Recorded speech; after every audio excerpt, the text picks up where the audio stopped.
Okay, I was asked to explain a little bit about the sprint position and the discus throw. So that's what this video is going to be about. Here we have Valerie Allman entering the circle. This is a frame just before her left toes come off the circle here, off the ground. See, she's got a vertical foot, and the foot won't push off any more than this. It'll come off just like this. If she pushes off, then it's going to be too much of a delay. So the foot comes off like this, so it's very quick.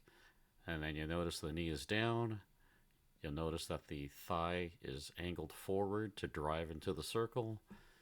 You notice the right foot is level and the foot is below the vertical shin, and the thigh is high, almost horizontal. So it's almost a 90-degree bend here.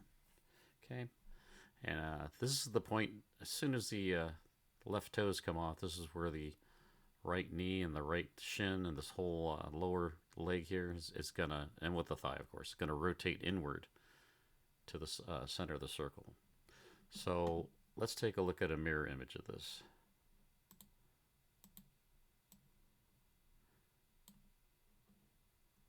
Okay, so here we have a mirror image. So we see the same thing, same positions here, the bent leg and all that. So let's take this and let's rotate it a little bit.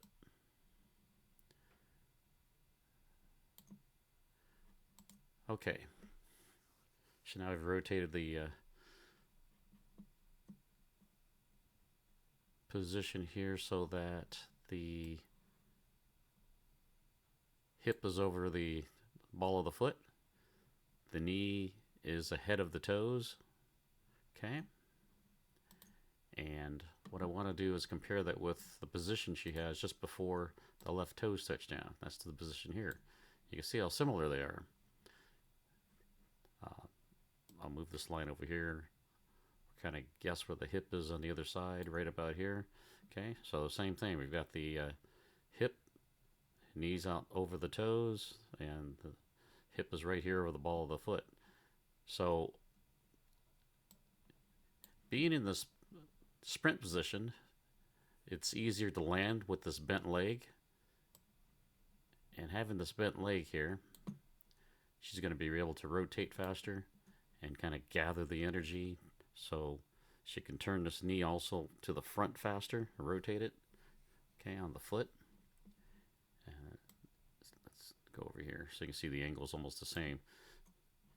So by having that foot 90 degrees down below the knee, it's the same position basically as when she's landing. The only difference is she just rotated forward a little bit, so now the heel is up.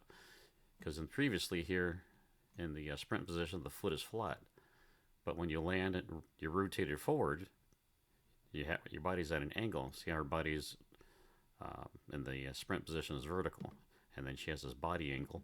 So the leg position is the same, except the heel is up.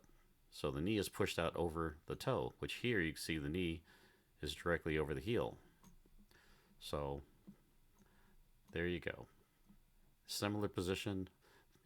This is why it's important to hit this position so you can land on that bent leg, and also so that you can get that hip under the front of the toe here, the forefoot. Get the knees over so you can spin faster. Okay. I think that's all I really wanted to say about this, but hopefully it clarifies for people a little bit, because I'm seeing a lot of young throwers come around and they lead with that knee, and this foot is way back here. Okay, so if you do that, then this foot, when you land here, it's going to be back here. It's not going to be quite where you want it. You'll probably be off balance, leaning forward even more. So get the foot, try to get close to 90 degrees here, and just land like that with the body angle, and you should be able to rotate right into the power position very quickly. All right, thanks.